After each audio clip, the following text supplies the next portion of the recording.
So, after 16 years, the longest serving member of our Lexington Fayette Urban County Council was elected mayor in a landslide last November with 63% of the vote. She is Linda Gordon.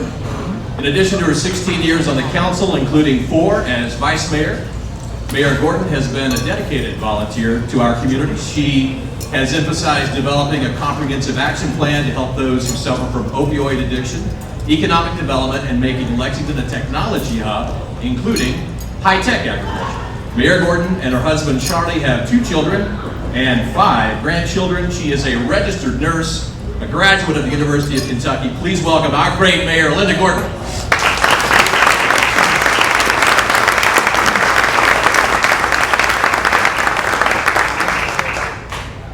Thank you so much. Welcome to everyone, and I especially want to say hello to former Mayor Jim Gray. It's so good to see you again, and we have, I thought we had, where are the council members?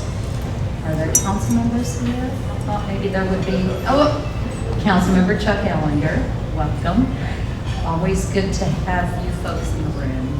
And so all across the world, more and more urban areas are seeing their populations rise. People are leaving the rural area for the cities. And if you're a city as good as our city, as great as our city, you're attracting folks, and we're happy about that. So Lexington is no different. By 2035, and Connie Jo sort of alluded to this and said it, but I want to say it again. By 2035, our population is expected to grow to 397,513 people. 397,513, close to 400,000 people. Think about that, and how close that puts us to 500,000 people. That means we will have grown by over 80,000 people over a 20-year span. About 30,000 of those will be seniors, and about 24,000 will be young professionals. Sounds like a great balance, doesn't it? Roughly 50% of employees in Lexington right now are commuting in from other counties. 50%. This is good for our economy, and it also means all those vehicles are coming into Fayette County every day.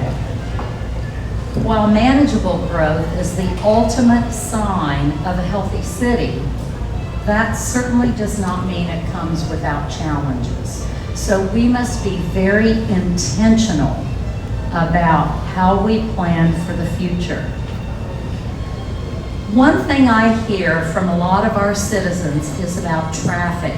And a few months ago, I hired our new Commissioner of Environmental Quality and Public Works, Nancy Albright, and some of you know her from her work at the state. She's been in transportation for a long time. She's a transportation engineer.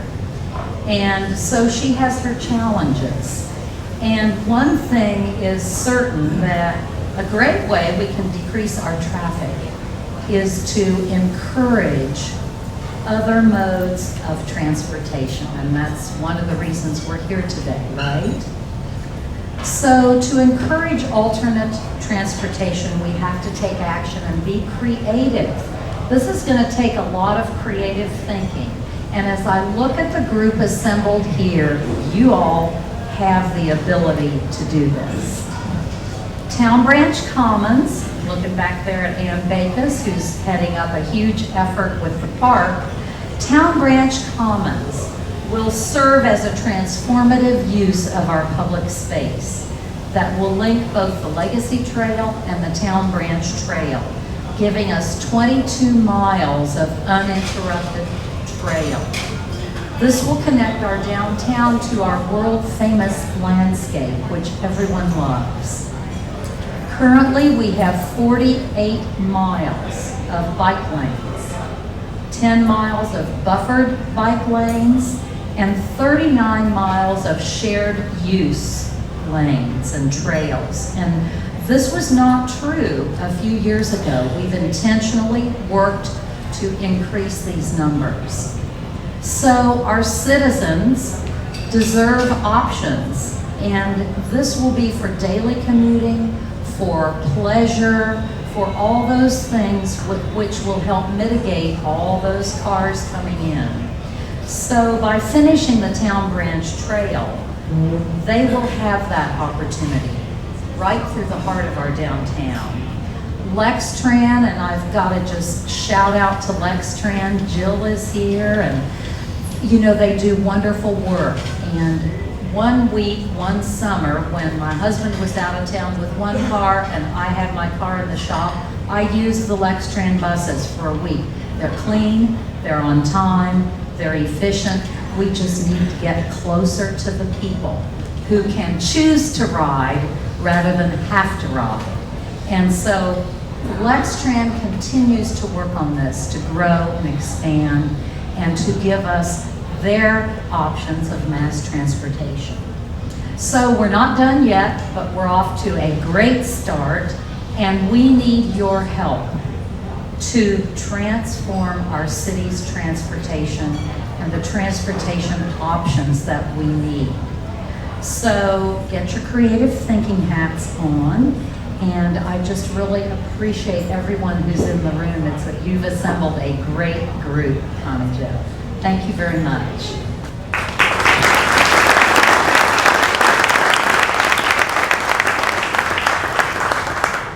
So our next guest is a bit of an inspiration. You're really going to like what you're going to hear over the next 30 minutes or so. We're excited to have Mike Sewell, engineer with Gresham Smith and project design manager of Town Branch Commons.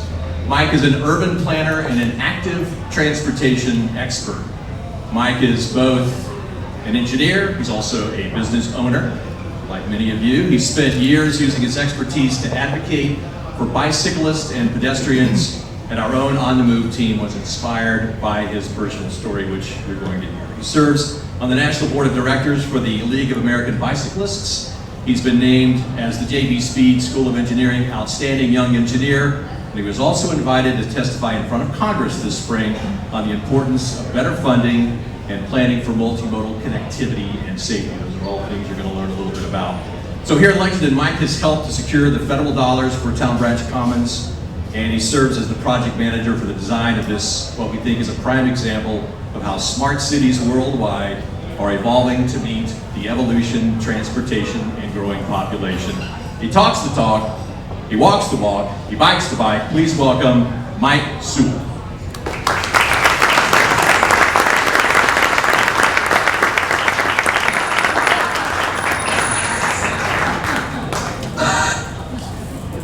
Oh, I should have taken my time.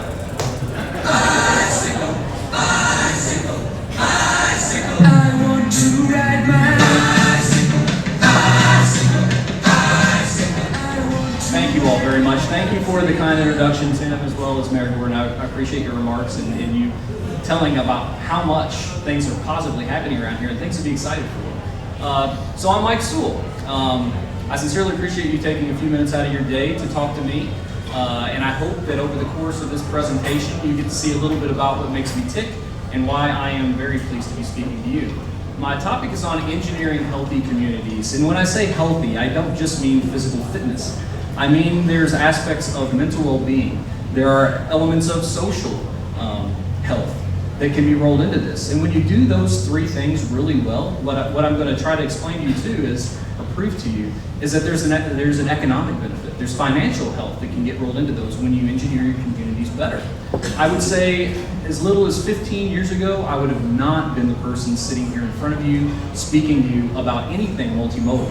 I'm an engineer, and when I was growing up, we didn't have a whole lot. So I really focused my efforts on wanting to become an engineer that could positively influence my community. But just like you, probably got to the age of 16 and I got my license, and I'm like, yeah, finally, I'm gonna be free. You know, I can go where I want, I can do whatever I want. I've got my license, and I've got a car. But what happened was, I was not so free.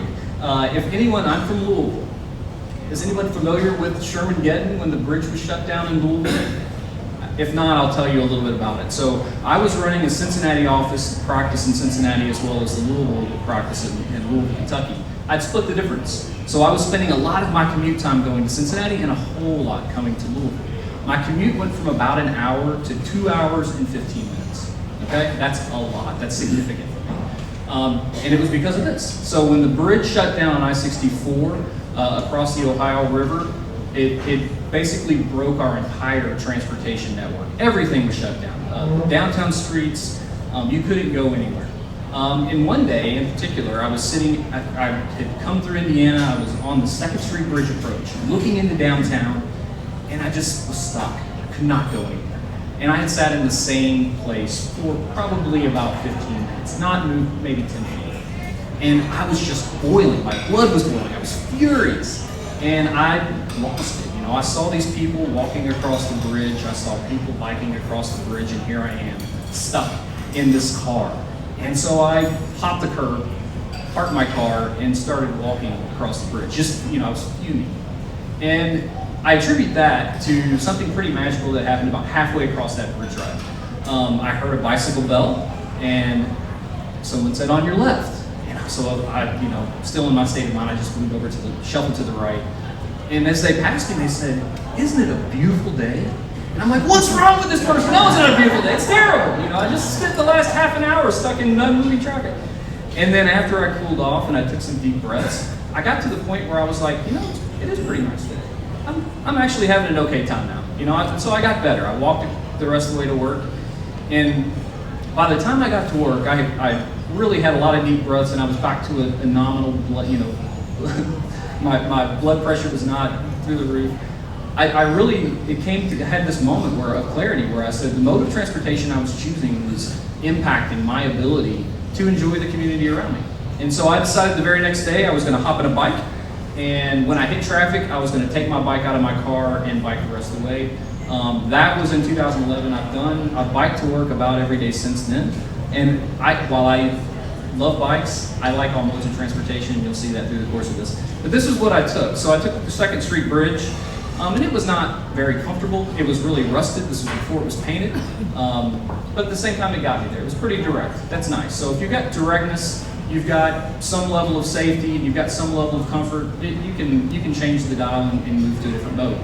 But what I started paying attention to, because my engineering mind started rolling up, you start paying attention to other things that are happening. So it was snowing one day, and I noticed all these bike tracks going across this bridge. No one, except crazy people, want to bike across this bridge in my mind.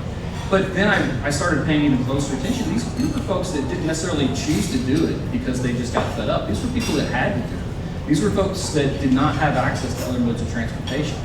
And then I started paying attention to things like ghost bikes, which are memorials to people that have died on our roadway, just because they've taken a different mode of transportation. You all have one down here on Midland that we just designed Cambridge Commons adjacent to, across from the Hero Leaderboard. And so, you know, as engineers do, you start thinking through, how do we fix these things? And I think before we get to that point, we have to understand how we got here. And quite literally, I'm going to ask you, how did you get here? Did you drive yourself? Raise your hand. Yeah, me too. Did you ride with somebody else? Good. Take a bus? Oh, sorry, Fred. Sorry, Jill. Who biked? Nobody, right? Nobody walked? So those choices, there's a reason why we make those certain choices and how we get to the destinations. So I'm going to talk a little bit about the background and the fun things to look at now as you leave the room and that would start influencing your decision to be able to take other modes. I'm going to talk to you about the future. There's lots of really cool things happening in the transportation industry, lots of emergent technologies that I'm going to tell you a little bit about what's next. And then I'm going to tell you, most importantly, why it matters to you as business owners, as leaders in the community, why this is important to you.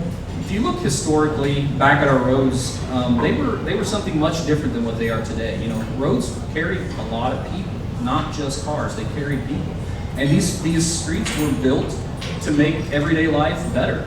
They were built typically around dense urban cores. There was lots of redundancy. There were lots of grid networks set up so that people had access from where they start their day to where they wanted to go for business. That's great. Why did we get to where we're at now? It's all the fault of some really great engineers. And I'm an engineer. Who else is engineers? I'm gonna pick on us. Awesome, okay. So this was the 1939 World's Fair. This is a product of a brilliant mind called Norman Geddes, who was working in close collaboration with Charles Kettering. Charles Kettering is infamous because he is the one that wrote a lot of famous quotes about keep the consumer disinterested, keep them always wanting the next thing. They collaborated on what the future of our cities would look like, and you get a lot of this. You get a lot of single occupancy vehicles, you get complete separation, so there's some benefits of this, right? You get the pedestrians separated, you get the opportunity for better space. It looks really cool, right? It looks kind of neat, this retrofuturism. It's really easy to sell these utopian futures though, because you don't have to you don't have to back it up. This is what will happen in 20 years. It's easy to sell that. But what they didn't talk about was what really happens when some of these things start being implemented. So here we see, I like to use Detroit as a kind of an example because it was the most drastic changes to our cityscape. This is where they started laying 75. This is an interstate coming through the urban core of Detroit. This particular neighborhood was one that they had thriving businesses. There were lots of amenities, there were lots of really great things to do. And here we see Detroit 1950 on the left, you see that there is a lot of redundancy in the network. There's lots of businesses. You don't see a whole lot of parking lots. They work really well. So this is Black Bottom, and in the adjacent area just to the north is Paradise Valley. Black Bottom was originally settled by the French settlers. It was one of the central businesses, the central biggest commerce area in Detroit at the time. Lots of African American owned business, lots of everything right here. And on the right, you see it bisected. This is in 2010. It was bisected, and well, there's lots of inequity issues too, but they redlined portions of this district. They said it was blight, and they split this area up with interstates. So what they didn't tell you though was after you get to the point where you can connect and you have these fast-moving corridors, what happens at the end of the road? What happens at your street levels? What happens in businesses or places like Lexington, Kentucky, where you introduce fast-moving vehicles into your centers of commerce? And the picture on the right shows the high price of free parking, right? We all deal with parking spots. That's the number one thing that comes up on our corridors. Well, what about my parking? You can't take my parking. Those 2 or 3 spots in front of your business, this is what Detroit looks like. And it takes up about 30% of the area, parking. Just people driving to their work once and sitting there all day long. Okay? So it was a big change to the city of Detroit. Now it's led to a lot of bad things for us. Us allowing these things to occur, us, engineers of olden years just saying what we should do to support change in our corridors costs us a lot. We see traffic congestion, and this is, you heard my story about why it literally broke me. But motor vehicular cars, they make up as much as 75% of noise pollution, 80% of air pollution in our urban cores.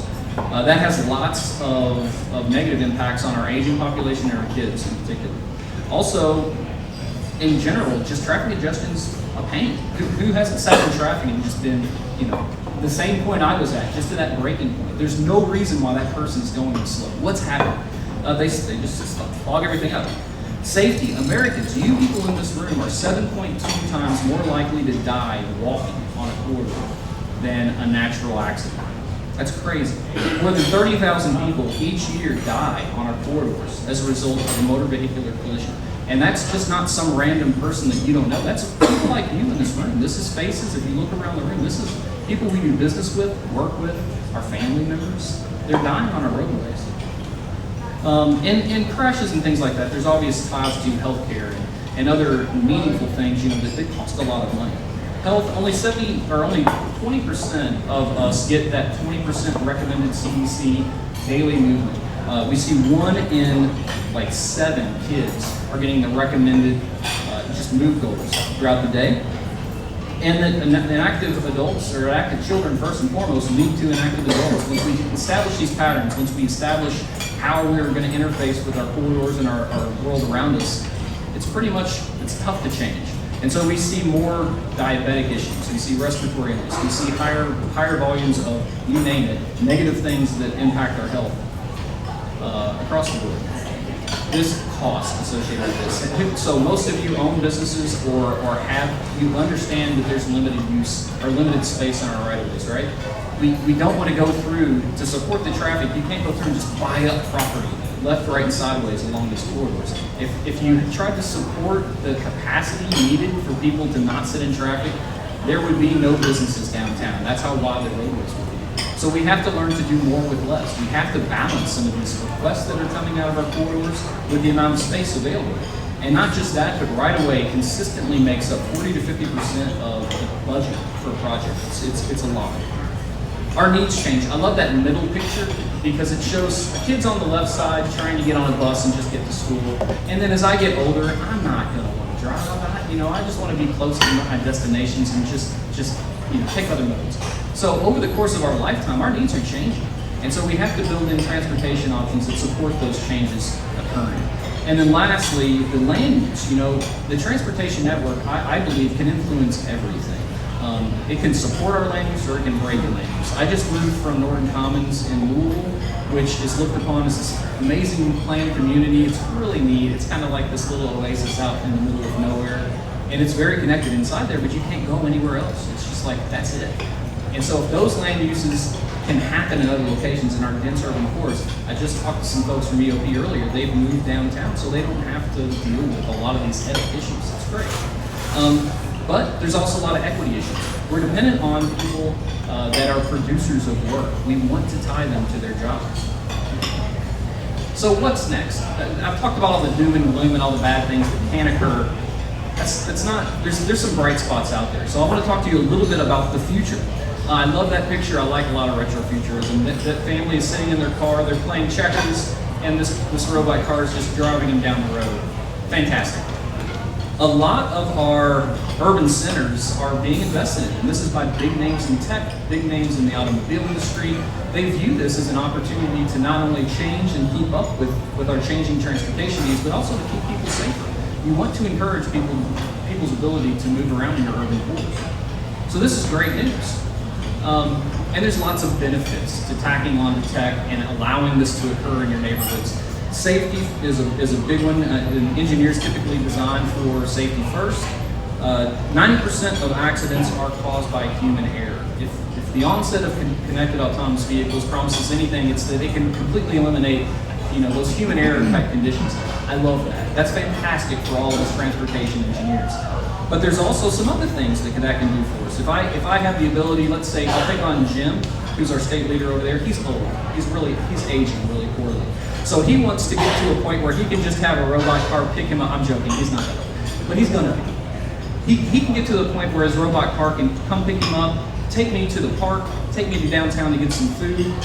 It can drop him off and take off. That's great. There's gonna be a world of personal mobility options that get opened up for us by seeing connected autonomous vehicles come online, by seeing passive radar detection happen. It's great. Time productivity. Who wouldn't, in this room, love to just sit in a car and start their workday as it drives you to wherever your destination is? It's great. The efficiency gains that we could have in just time alone could be fantastic. Energy use. We see a lot of electric cars coming online. There's national trends that establish this is a good course of action. And roadway capacity. I firmly believe if we've got a fleet of vehicles, we have passive radar detection in our urban cores, detecting where pedestrians are, detecting when buses start to come through our intersections to give them green lights and have this passive ability to make our roadways travel nicer, that we're going to get gains. We can put more space back into nice things in front of your businesses. We can put things into public space. We can put trees out there. We can do other things that make people enjoy their time. And again, land use efficiencies. And you all are lucky. The LAMPO here, the MPO locally, has been working closely with council members to relax some of those really kind of terrible parking requirements and other things that you guys have some more flexibility now because of the work they're doing. And I think that's fantastic. That could free up who's got a parking lot behind their building. Who wouldn't love to see that as billable space? Who wouldn't love to see that as expanded business area that you could do something else with and the mayor could get tax money from you? These are all very positive things that can occur. So what does the future look like? It looks like this, right? It looks like people completely separated from our cars. It looks like robot cars, monorail tubes, right? That looks really familiar. Oh yeah, This is not new. This is not new. All of these things were predicted in 1939. That's what's so crazy about this. We just now have the tech that allows some of this fun stuff to happen. But what's even worse, I believe, is we're now allowing this conversation to be dictated to us by others again. Now, I'm not going to bash the motor vehicular industry. They're great. We need cars. I get it. But at the same time, we don't want somebody else telling us what the future of our corridors needs to be. We need to decide that locally. And if the one striking thing about this is I don't see a lot of local business adjacent to these corridors. That's not what we want in our urban cores. There we go. And there's lots of things that we can't explain. We don't know how people are going to respond. Let's say connected autonomous vehicles churn up. We see Lexington get fully BRT, really connected buses. We don't know how folks are going to respond to that too. So we have to have enough flexibility in our processes that allow us to redesign our urban cores as well as our rural areas. Because if I can get in the car, what's not to say that it's going to drive me downtown? I would be at the edge of the universe and drive, because who cares at that point? So we don't know some of those responses. And again, your all's LAMPO is really progressive in thinking through what types of changes need to be freed up in not only plan review, but also just to make your lives a lot easier. So right now, I would challenge us that we have this unique opportunity to really redefine what our corridors are doing for us and what they look like to better support your businesses, to better support your employees, and to better support you and your family. It's fantastic. There's been a lot of work out there, and a lot of the pictures I'm going to show you now are from NACTO. It's the National Association of City Transportation Officials. They do a lot of forward thinking. They work internationally with a lot of folks that are generating these ideas about what's next in our urban cores. And you see a lot of this. You see designing for all users. You see lots of different options and modes of transportation. Mayor's car shut down.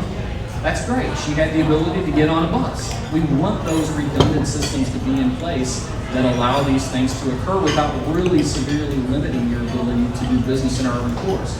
And they've lined out several principles of people like me that are supposed to be doing a good job in serving our cities, what those things look like. And I'll run through these quickly. Safety.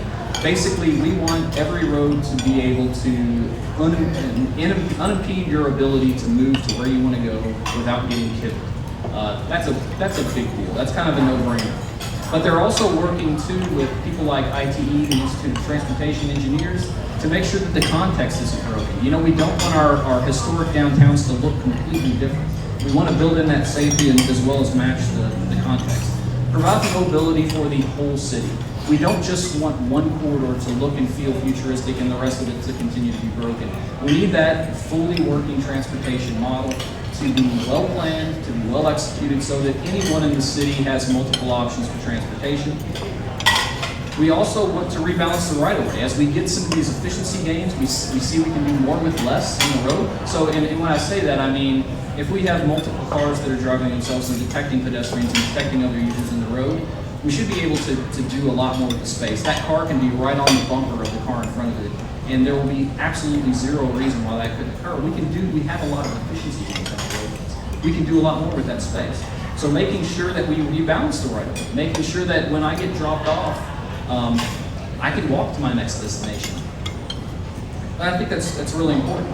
Managing our streets in real time. And again, Lexington's doing some really great things. You just rolled out the video detection management system. I've firm up with that as well, where you're taking real-time feedback from your roadways and you're able to reroute people in real time. Waze is doing a lot of really unique things, giving full control of that information back to cities so that they can adjust how traffic is moving. That's really important because we also want to support a bunch of UK fans leaving Rupp Arena that's going to be newly renovated. We want to be able to respond to changes in what's occurring through events, through lots of different scenarios. And move more with fewer people. LexTran is a huge component of this. A lot of cities are really putting their weight behind transit and making a lot of these smarter corridors work more efficiently with transit. And ultimately, we want people to be, if you look at how many it takes to move 40 people in single occupancy vehicles versus 40 people in a bus, you see how important that is in our public realm and our urban cores. And public benefit guides private action. We see a lot of that. I advanced the slide. Let me see if I go back. Sorry. I know you don't believe that's not anyway. But we want private action. We want to make people proud of the decisions we're making in our urban core, enough that we can incite other folks to give up private dollars. And we're going to talk a little bit about, in the next couple slides, great examples of that occurring in other locations. All right, why does this all matter? You've heard the ramblings of some white crazy engineer for too long. Let's make this really matter to you, okay? Number one, physical activity. People get more movement if they move around in their streets outside of a car. It's going to release endorphins. I'm immediately going to feel better, which leads to better mental health, right? That picture is not me when I abandoned my car, but it very well could be. I was going insane. My blood pressure was 170 over 120. It was not, I was 30 pounds heavier. All of these things were solved by me getting out of my car. Social, and this is a picture with Keith Love and Scott Thompson. We were at the National Bike Summit, but I still believe that getting out of your car is such a better way to take in your community around you. I've connected with more happy people because I am walking and I'm biking and I'm taking transit. Or I set up to Katie Rowe and I shared a vehicle on the way down. I learned more about Katie because I was not sitting in my car by myself. And most importantly, I think to a lot of folks in this room, and it's important to me as a business owner, there's monetary gains. If you do all these other three things well and you design streets that accommodate these things occurring, it's great for business. Great streets are great for business. And luckily we have really good examples of people doing great streets in other locations. This is one that most people will look at, Town Branch Commons. We have the Cultural Trail in Indianapolis. The Cultural Trail in Indianapolis has international travelers come in from all over the world literally just to see how it was done. Now this was a lot of private dollars, but what they really bought into was the fact they wanted to spur on more development. Industry adjacent to a lot of the areas that was ultimately turned into the Cultural Trail said, hey, we've got a lot of people complaining about parking. Can we do something else? They came in and they laid out initial, the Monon Trail as well as some of the Cultural Trail, specifically targeting some areas where they saw these congestion problems occurring. And you can't argue with the results. The financial impacts of this occurring in Indianapolis has been well documented, and if you don't want to, I'm going to give you a few highlights. This is the executive summary of this, but the Epley Institute, if you look that up, they've done a whole lot of research about better corridors yielding better returns to the businesses, better returns to our cities. So Epley Institute, it's housed in Indiana University, and that's who's pulled together some of these findings here as well. So we see 30% of trail users said they spent more money on adjacent businesses next to the trail.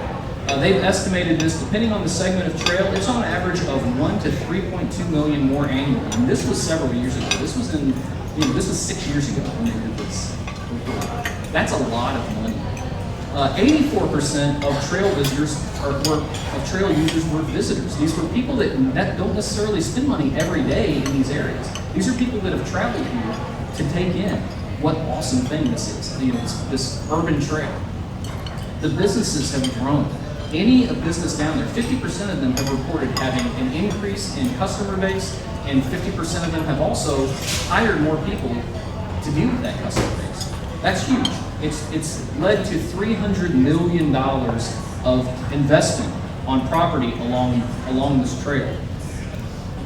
And lastly, the property taxes, which everyone, this is kind of a two-edged sword, but property taxes, the assessed value of the property has increased by $1 billion. And that's good news if you're a property. So how are we going to do that here in Lexington? And I appreciate everyone's comments leading up to this, but we're going to do it by, hopefully, putting in a piece called Town Branch Commons. Now I want to note that Town Branch Commons is made up of two distinct areas. The Town Branch Trail is that transportation focus. That's more of the trail that you see here. That's getting people connected. That's providing ladders of opportunity. Checking my time, I'm good. Providing these connections to transit, making sure that people are safe and can enjoy themselves. And the Town Branch Parks is also associated with a broader project, which is being raised by private dollars. And so those things have happened very well in Indianapolis. They are going to happen very well here. But at the same time, this was one that we went and helped the LFUCG get federal dollars from. There's 5 different pots of money to make this project happen, the transportation project. So I'm going to give you a little bit of tidbit of information. I don't need to go through the details because Town Branch was talked about earlier. But what's great is these changes are already occurring here in Lexington. And the Town Ranch Commons project is going to help continue to allow people to engage your urban core, utilizing some different modes of transportation. And just some big ones here. 255,000 people were counted not using their car to get to downtown. That's a lot of people. They used 41,300 less gallons of gas. Now I'll tell you from my personal take, when I stop parking downtown, when I stop buying gas, I use that for family vacations. I go and spend a whole lot more money eating out. I do more things because I've got a lot of free extra money.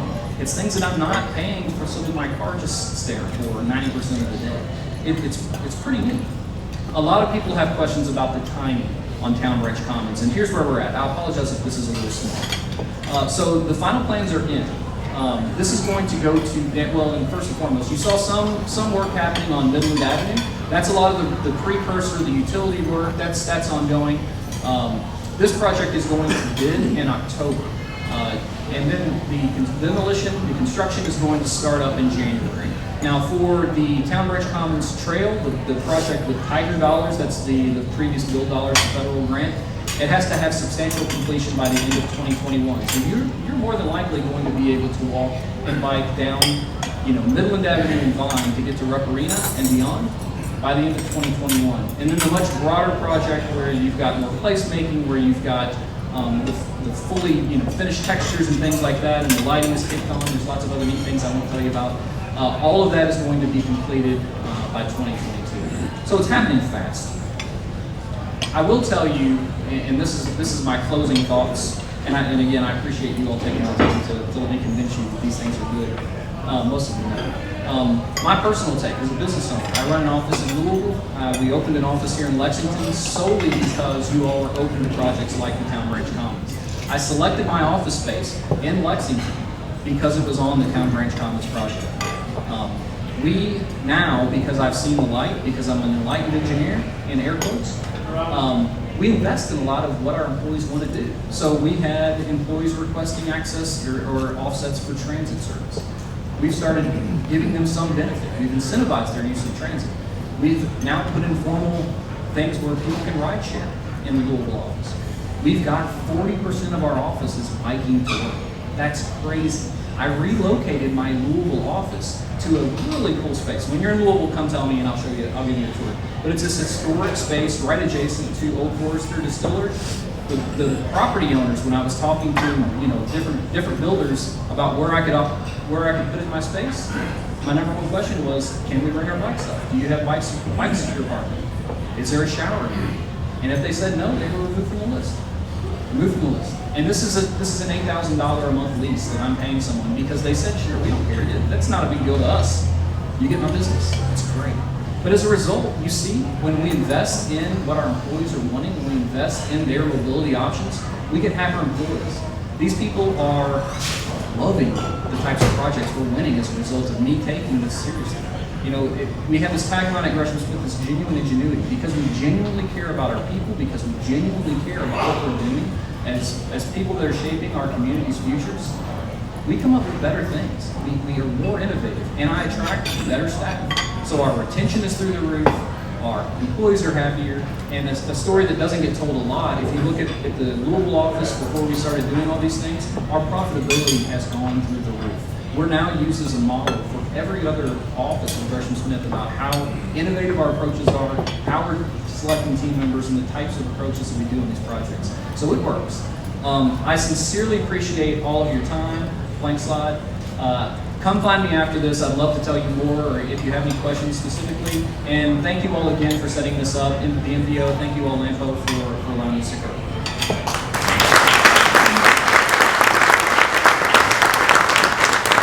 And if anyone wants to ride my bike, that's fine too.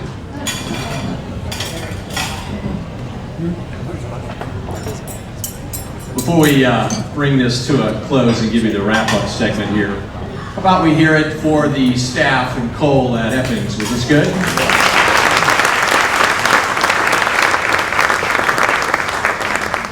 So you've just heard from a bike advocate, and I know you're wondering, what's the connection between me and Mike? And well, we both have the biker bodies, so that's very uncomfortable laughter.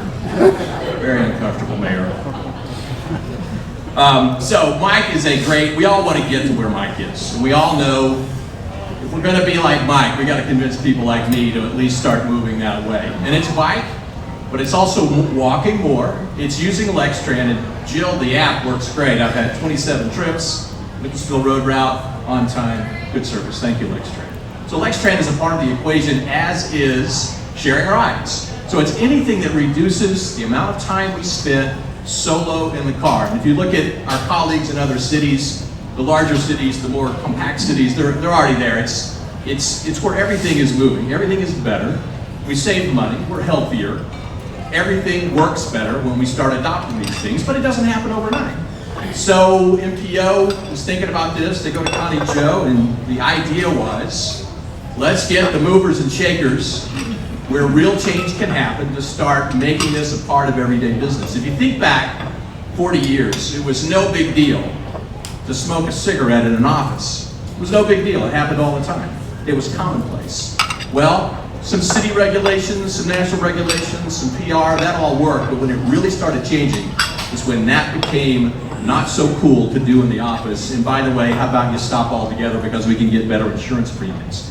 The same thing is happening with this. Healthier population, lower infrastructure costs, better congestion, lower pollution, healthier, happier workforce. When we say that, many of you will have a bottom line benefit on your insurance premium. You'll also have lower tardiness, lower days off. You'll have a lot of bottom line benefits if we'll start getting people to do this. And it's not every day. We're not going to all start biking tomorrow, at least not all of us. Some of us already do, and we need those people to show us the way.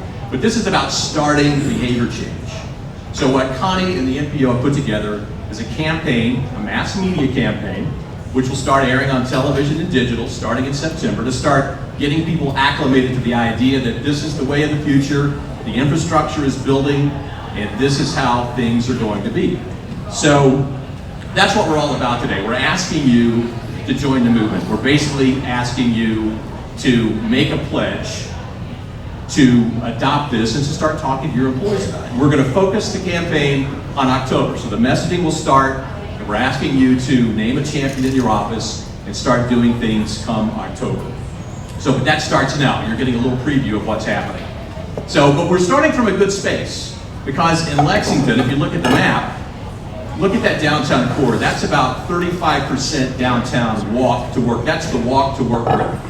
So it is a lot of UK in downtown, but it stretches out pretty far with some pretty good percentages. So we're in a pretty good spot versus a lot of other cities our size. But of course, we can't stand still. We have to keep moving.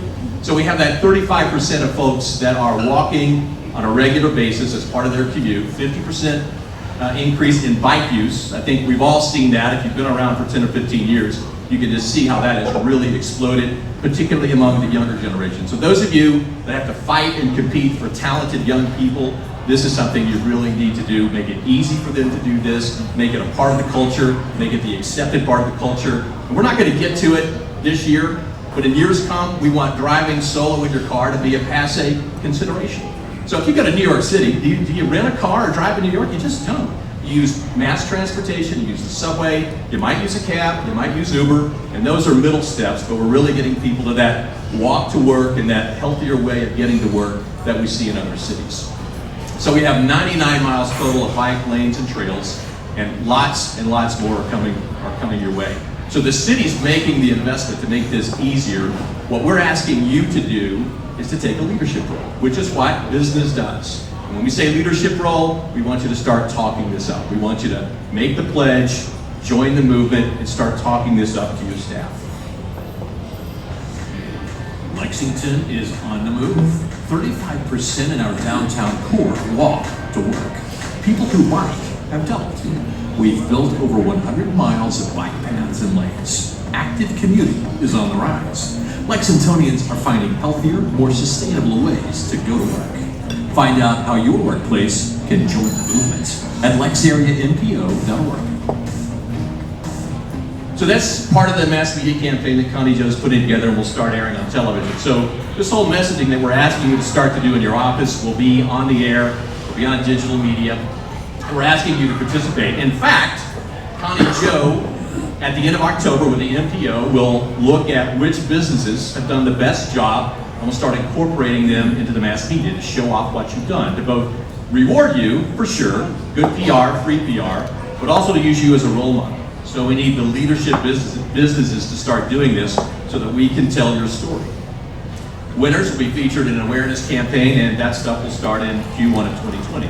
So we're trying to give you the bottom line benefits, we're trying to give you some extra PR, we're also going to give you a lot of tools to help you do this. Bike, walk, share a ride, use more Lexington. Any of the above, a day a week, a day a month, 3 days a week, whatever people can start working into it. If you start making that conscious decision, your parking costs will be lower, your employees' parking costs will be lower, everything's better when we start adopting this. So there's the awareness campaign, so that's going to be all over the air starting Q1, starting in September and then running all the way through May. We're also going to give you a set of tools, including posters that you can put in your office. We're going to give you email communications that you can send out. We'll give you the tools that you need to do this via email. And we'll also have it online so that you can go grab it. And that's the email communication, social posts that you can do, all the tools that you need. And we'll be communicating with you via email about how this will work and what you can do. But you'll want to come up with the ideas. So if you want to get your office motivated, anytime you've done anything where you're trying to get the staff going, you know what works for them better than we do. But we'll try to give you some ideas. So that's some sort of incentive, a day off, parking spots, tickets to the Legends, tickets to the Cats, music, anything that you can do to provide a perk to that person or persons that does a really good job adopting this. Because remember, in the end, you win. The city wins, they win, you win. So that's starting in September. We'll start the communication process. And we want you to adopt a champion. So the champion in your office is the person that we communicate with. It can be you or whomever on your staff that you designate. Tell us who it is. And the best champion will receive this glamorous Apple Watch. So we'll have a little reward for those champions. And we know that's going to be some work on their part. So we want to bring in some rewards for doing that. So that's the champion. And Connie Jo will send out an email to let you know how to get back to her and name names. So it starts in October. We're going to start the communication process with you in September, but in October, that's the month we want to focus and kind of measure. So kind of plan your big hitters around October. You can do a calendar of thoughts, ideas, incentives. Tell your staff, do what you can to communicate this and to participate. So today we're asking you to take that pledge to get involved. So we're really not asking for money today. We've done that in the past, and we shall in the future, but not today. Today we're just asking for your leadership. And this will run, again, all the way October, November, and then again, this is not just an October thing. We'll also bring it back in May, but what we're really trying to do is get people to adopt this as a regular habit. So these are stunts, promotions to get people thinking about it, and then to start adopting behavior. Active transportation is good for your business, as we said. Healthier, happier workforce, lower absences, better insurance premiums, everything's better when we do this. So there's a lot of bottom line benefits to doing this.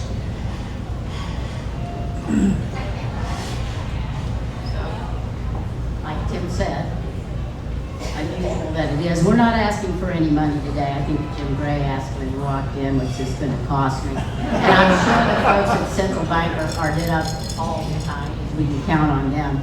We're just asking you to plant a seed with your staff and motivate them a little bit to either walk or bike or share a ride with a coworker, take Lextran, just find an alternative way to work, particularly in the month of October for you group. And that's when we're gonna take a look and see who's the most active. And those that are, get a little bit of a good PR, actually quite a lot of good PR. What else we need to take? This is all going to be on the website, on the Lex Area MPO website. So your champions, whether it's you or someone you appoint in your office, will have all the tools and ideas they need to do this. Now, it's not over in October.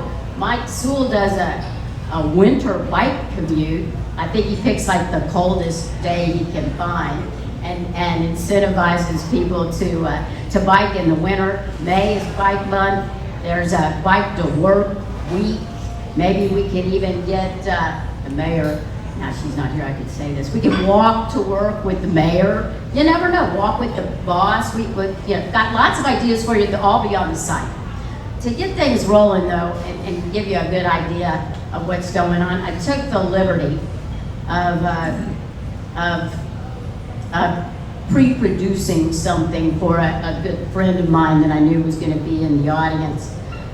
Without the benefit of filming anything, or really their permission, we produced a 30-second spot for my buddy who is the O in the EOP Architects, who are, by the way, on fire right now. So this is what a 30-second spot might look like for one of our participants. EOP architects are on the move. These bright professionals are doing more than designing and building for Lexington's future. The staff at EOP is switching into high gear to improve our environment. All 25 in the downtown office are committed to finding healthier, greener ways to work. EOP is reducing traffic congestion and tons of CO2 emissions as they hop on a bike, share a ride, or walk to work. Find out how your business can join the movement at LexAreaMPO.org. So we're not asking for money. We're actually giving you something here. So can we have a paddle raise, Paul Ocean costume? Sure, yeah. Yay, EOP is in. All right, there was one more I couldn't resist when I found out that Luther Deaton and Steve Kelly were going to be here. Of course, Central Bank is the perennial, decade after decade business that everybody asks for something. So, I knew I could count on Central Bank, so take it away, Tim. Lexington is on a roll, and you can bet that Central Bank is a big part of the movement. The neighborly local decision makers at this unmerged Lexington Bank have put their strong support behind our community since the 1940s. Now more than ever before, Central Bank is on the move for Lexington, literally stepping up. Tellers, mortgage lenders, wealth managers are finding more active ways to get to work. Central Bank is leading by example, making the bluegrass greener and healthier by biking, walking, hopping a bus, or sharing a ride with a coworker.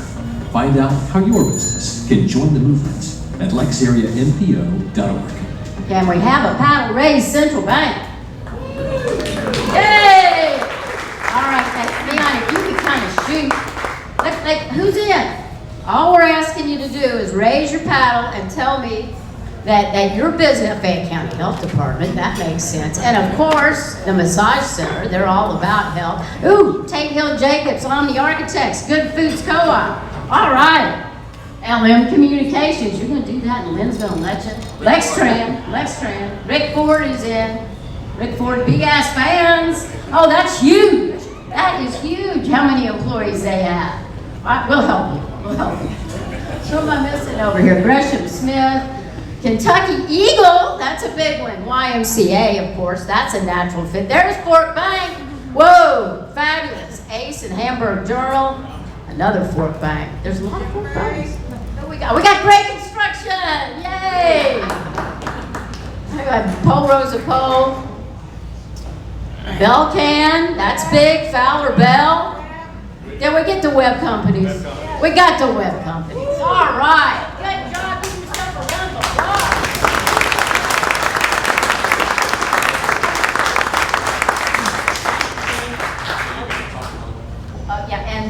The MPO staff, Max and Kenzie and Joey and Scott will be here if anybody has questions or wants to know a little bit more about all that they do. So stick around if you have time.